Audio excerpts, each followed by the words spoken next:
Hello, hello again. This lesson is covering multiple relationships and boundaries.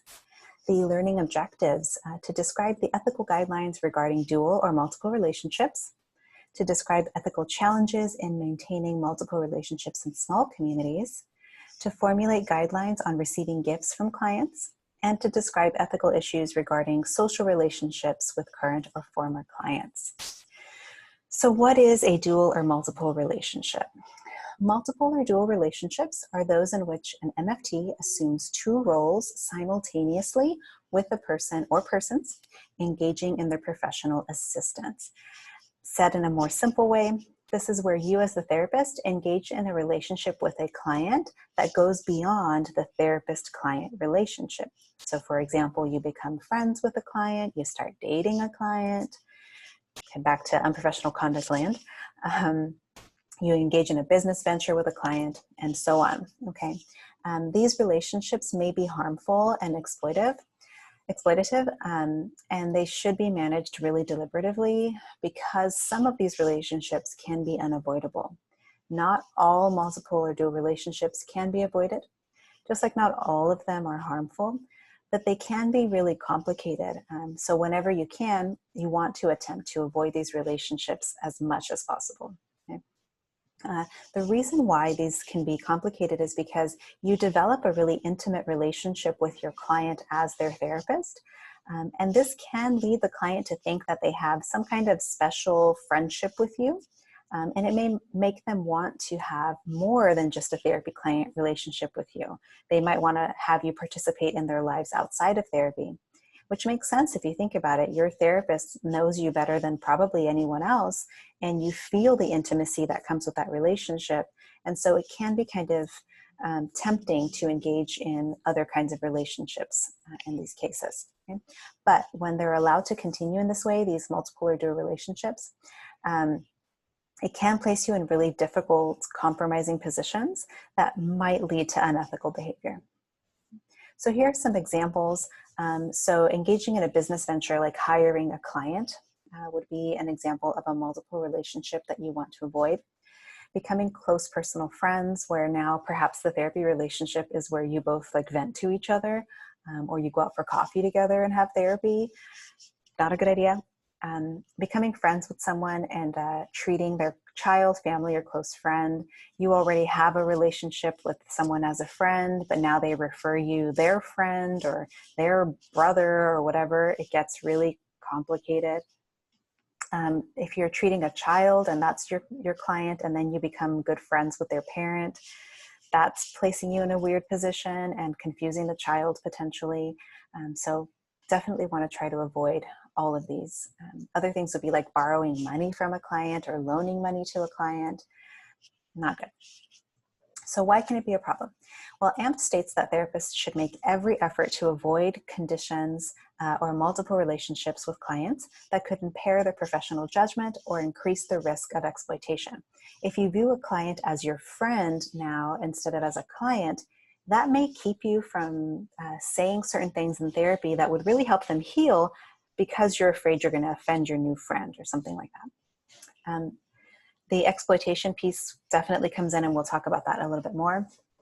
But there's this power and prestige differential, right? As the difference in power and prestige increases between the therapist and the client, the potential also increases for exploitation on your behalf, right? You have a certain degree of power over this client because you know so much about them, and they likely know very little or nothing about you.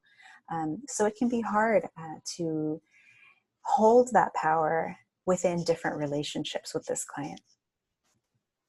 So if you're unsure about whether you might be heading into a dual or multiple relationship, you can address these questions here to try to make sound decisions about whether or not you should get involved in this. So one, is entering into a relationship in addition to the professional one necessary, or should you try to avoid it? Is it absolutely necessary for you to engage in a business venture with the client? Right? And in most cases, the answer is no, in which case you should avoid it. Can the multiple relationship potentially cause harm to the client? It possibly can, right? if they start to see you as their friend and then you have to terminate therapy, is the friendship terminating too? And what does that mean? If harm seems unlikely, would the additional relationship prove beneficial? And is the benefit focused on the client, on you, or on both, right? Okay, let's say you don't think it's going to be harmful, and it's, potentially going to be beneficial. Like, let's consider, your client owns a body shop, a mechanic shop, and you need your car fixed. So by you getting your car fixed, they get to make some money. Everybody wins. Well, sure, but what happens when you're not satisfied with the work that was done? What do you do about it, right? How do you then navigate your dissatisfaction with the job that was done with your non-judgmental, non-biased, totally approving therapist self? Okay, complicated. Is there a risk that the multiple relationship could disrupt the therapeutic relationship? If you start becoming friends with the client's parent, right? So we have the child client and you're becoming friends with their mom or their dad or whatever. Is that going to make the child, like think an adolescent, feel like they can't trust you anymore because you're buddy-buddy with their parent? So now they think everything they tell you in therapy, you're then going to go tell the parent. And so they shut down, right? And can you evaluate the matter objectively? Are you so invested in creating this dual relationship that you can't even see where there's the potential for harm? In which case you need to consult, talk to a supervisor, avoid this relationship, maybe even terminate the client, because that can lead to some really problematic situations. Okay, so let's talk about relationship management. Let's look at two different scenarios in which dual relationships might emerge. In the first case, let's say you're screening a new client. First session, you're doing informed consent and intake, and you realize that you have some other connection. Like, let's say, for example, you recognize them from church, okay? In this case, what you want to do in real life and on an exam question is you want to discuss it with the client immediately, and you want to recommend they see someone else. You haven't established a therapy relationship. They haven't started disclosing things to you. You can avoid a dual relationship and potential future problems by not starting the therapeutic relationship at all, because you know that a different relationship already exists. Even if you never even interacted with them at church, the fact that they go there leads to the potential that you're going to cross paths. People are going to know things about you, about them. It's going to cross information. People gossip. Not a good idea. So if you can avoid it, avoid it. So in an exam question, if it's a new client and you notice that there's another relationship that exists, or they notice it, you want to not start seeing them. In the second scenario, you've already established a therapeutic relationship. You've been seeing them for a while, for example, and then you find out that a dual relationship exists or a dual relationship emerges. So let's say, for example, you've been seeing a client and they end up getting a job at the same company as your spouse. So that's a potential dual relationship. In this case, you want to bring it out into the open in session and discuss the possible impact it may have on therapy with the client. Then you would decide collectively whether continuing therapy is advisable. Okay. For example, what ends up happening if you guys, if your client and your spouse interact, and now your spouse now knows that this is your client, what are you going to do, right? In most cases, you're probably going to want to end the therapy relationship and refer them to someone else. But you want to discuss it with the client first, and then make a determination. Other things that you might want to discuss is, like, what if you guys have a work function and you guys see each other at the work function because you go with your spouse and she's there for work? What do you do? What does the client want you to do? Does the client want you to ignore her? Does she want you to acknowledge her? How's that going to work? So you got to put all this in the open and discuss it. Okay, so shifting a little bit, we're going to talk about establishing boundaries. Boundaries are the way that we proactively avoid and reactively manage dual relationships and unprofessional conduct. Okay. How do we establish boundaries? First, we want to maintain therapeutic space. So remember, therapeutic space has to do with the way you structure your therapy room, your therapy policies, yourself as a therapist. So this includes things like times that you'll be meeting for session, office policies, like when are you available for clients, how are emergency situations handled, Do you hold evening hours? All of those things. You want to establish them from the get-go, make them clear, and make them consistent across your clients. This way you avoid that special treatment. If you're changing a unit of treatment, so for example, you're seeing an individual for therapy and they decide that they want to do couples therapy, that has some potential complications associated with it, because now you know that individual on a deeper level than you will know their partner. So you want to discuss the impact of this change and how it might affect the treatment unit as a whole. Okay. And in most cases, you're not going to want to do that. You're not going to want to be the individual therapist and then transition to couples. You're going to want to refer them somewhere else for couples therapy. Have clear expectations about your role as a therapist, how therapy is going to work, what the client's role is as a client, so that you don't cross over into friendships and other relationships and business relationships and all of this kind of complicating stuff that could really make therapy be not beneficial and potentially harmful. So make your expectations super clear and stick to them. Social media makes things a little bit more complicated than it used to be, okay? So we're gonna spend a little bit of time talking about social media. So first of all, you as a therapist should never engage with clients over social media. So, you know, I'm talking like Instagram, Facebook, Twitter, things like that. You wanna avoid that, okay? It can also be helpful in your informed consent to make that really clear, that you're not going to get involved with them in social media, letting them know you're not going to friend them or follow them or whatever it is now, so that they don't even try it. And if they try it and you refuse, they don't get offended about it, because you've made it a clear policy that you just don't do this, okay? Similarly, you wouldn't go and Google your client or try to find them on social media to find out information about them. This would be a big boundary crossing and is not acceptable. If you do this and you go and find out information about them online, you now have information about them that they didn't share with you personally. So what do you do when you go into session with that and hold this information that for whatever reason they haven't told you? Think, for example, your client's telling you that they're single, they're not dating anyone, whatever, and then you go and find them on social media and find out that they're married or something. How are you going to bring that up in session? Oh, I was stalking you on Facebook and I saw you in a wedding dress. Like, no, that's weird. And it's going to totally throw the client off. Not okay. So don't put yourself in that position. On a related note, you should proactively increase the privacy settings on your social media accounts. If you have social media accounts, you want to make sure they're private, as much as private as can be. And this is for your own safety as well as for the therapy relationship. You don't want clients to be able to access information about you that you don't want them to have, okay? For example, if your profile picture is you standing in front of your house with your kids and somebody looks up your name, a client looks up your name, they now know that you have kids, first of all, which you maybe don't want them to know. If you have a really upset client, for example, do you want them to know that you have kids? Probably not.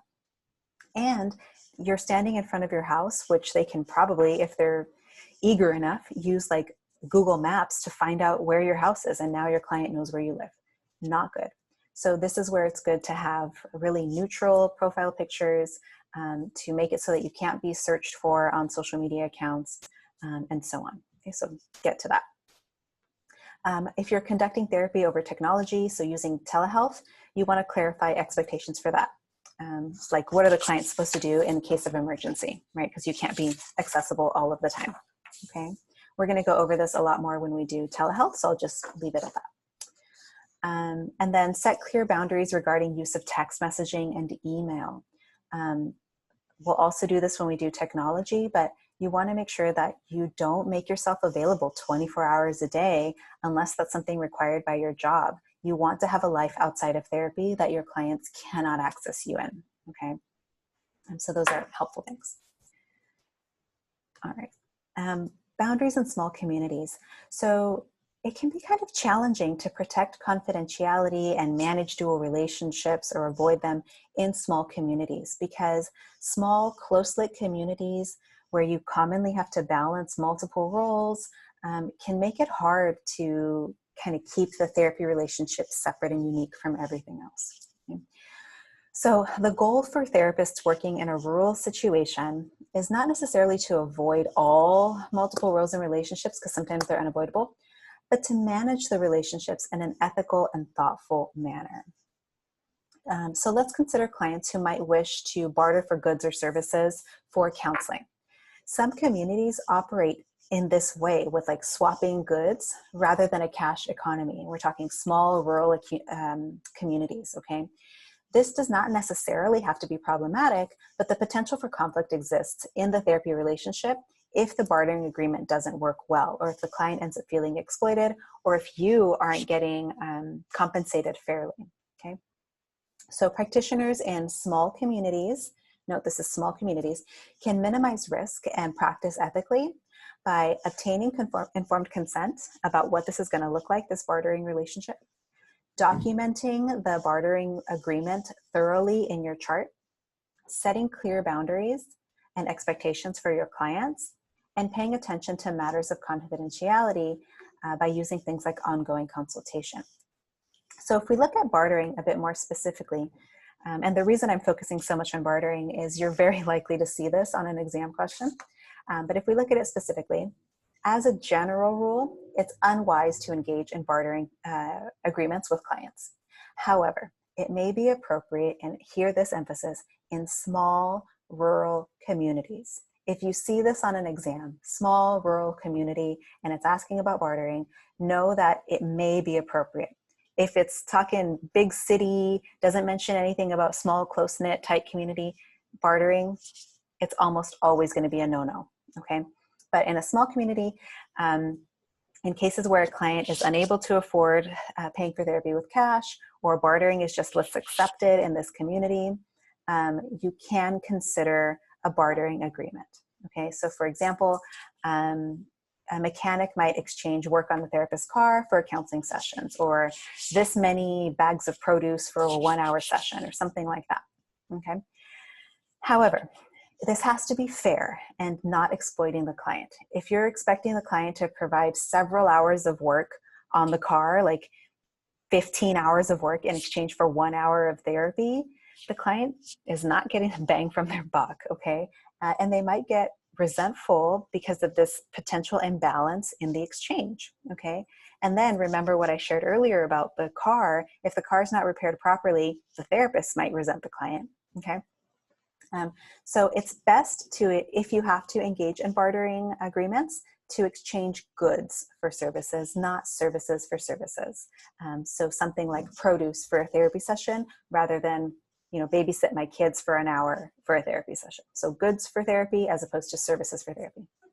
Now, for it to be ethical, AMPT says that the client should request it, so it shouldn't be something you initiate. Just because you know that your client is a wedding planner, you're going to ask her to plan your wedding. No, the client should be the one requesting it. The relationship should not exploit the client. The professional relationship should not be distorted. It has to be very clear. And there must be a clear written contract established for the bartering agreement. Okay, and as I mentioned, bartering for services in exchange for therapy is not recommended and should be avoided as much as possible. Okay, gifts. Gifts are another thing that could potentially be problematic and potentially unethical, but it isn't a simple you accept them or you don't type of thing, okay? There are a lot of implications clinically and culturally of accepting or rejecting a gift. Is it culturally inappropriate to reject a gift, for example, which it is in many situations, okay? So you need to ask yourself some questions. What are the clinical and cultural implications? When is the gift being offered? It might be more problematic in the beginning, but more accepted if it's like a termination thing, right? And this is providing closure for the client by giving you something they made, for example. And what are your motivations for accepting or rejecting the gift? Is it because you're unable to establish firm and clear boundaries? Or is it because you're considering the effects on the client and you know that it would be beneficial for the client if you did accept, this picture that they drew for you or something? Okay. In many cultures, as I mentioned, if you don't accept the gift, it's very offensive and it could really damage the relationship. So you need to consider that. This isn't, however, an excuse to then accept these lavish gifts. Normally, we're looking at only even considering accepting gifts if they are of little monetary value. We're looking normally at probably under 30 bucks. Okay, so here's an example of how we might see this on an exam. A therapist has been seeing a client for over a year. The client is a sales rep for a major hotel company and travels a lot for work, but always makes time for ongoing therapy focused on her depression and anxiety around being single. During the holiday season, the client gave the therapist a card before leaving for a holiday vacation. In the card was a gift certificate for a weekend stay at the same hotel chain in town, including meals. The card said, "Happy holidays, enjoy some relaxation with my free perks." How should the therapist ethically respond? A, call the client thanking her for the card and gift and ask her the best way to schedule the reservation. B, wait until the next session to politely decline the gift and discuss the reasons, but also her reaction to that announcement. C, call the hotel and ask the monetary value of the gift before reserving the room or not. And D, consult with a colleague about the issue. So take a minute, think about it, and then we'll discuss.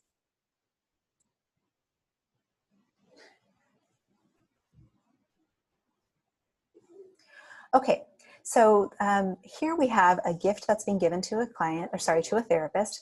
It seems like a lavish gift, right? A hotel stay. So this should already be telling you it's highly unlikely you're going to take this gift. This is way too expensive. And it doesn't seem like it has some strong sentimental value to the client, or that it has something to do with the client's culture. So we're definitely, before we even read these answer choices, leaning toward the not going to take it answer, okay? So A, thank her for the card and ask about scheduling the reservation. This is problematic for lots of reasons. As I mentioned, this gift is extravagant and it would be inappropriate to take such a large gift. And this client doesn't include anything about discussing it with the client, which should always be done in the case of gifts. Anytime there's a gift, whether you're going to decide to accept it or not, you always want to pick the answer that talks about discussing it, because you want to talk about what the meaning of this gift is to the client. B is the correct answer. We do want to decline this gift because it's too much money. It's worth too much, but we want to discuss it. And so to notice that this one says, discuss the reasons and her reaction to rejecting the gift. This is a great answer. C, call the hotel and ask the monetary value. It's unnecessary. You know the gift is far beyond what we should be accepting as therapists. And this almost makes it seem like you're gonna just take it, right? And then D, there's really no need to consult. You know the gift is extravagant, shouldn't be accepted. Don't try to get around it until you find someone who says, yeah, go ahead and take it. The correct answer here is B, don't take it. Okay, so that's it for today. We'll discuss more during our Zoom call, but let me know if you have any other questions. Thanks, everybody.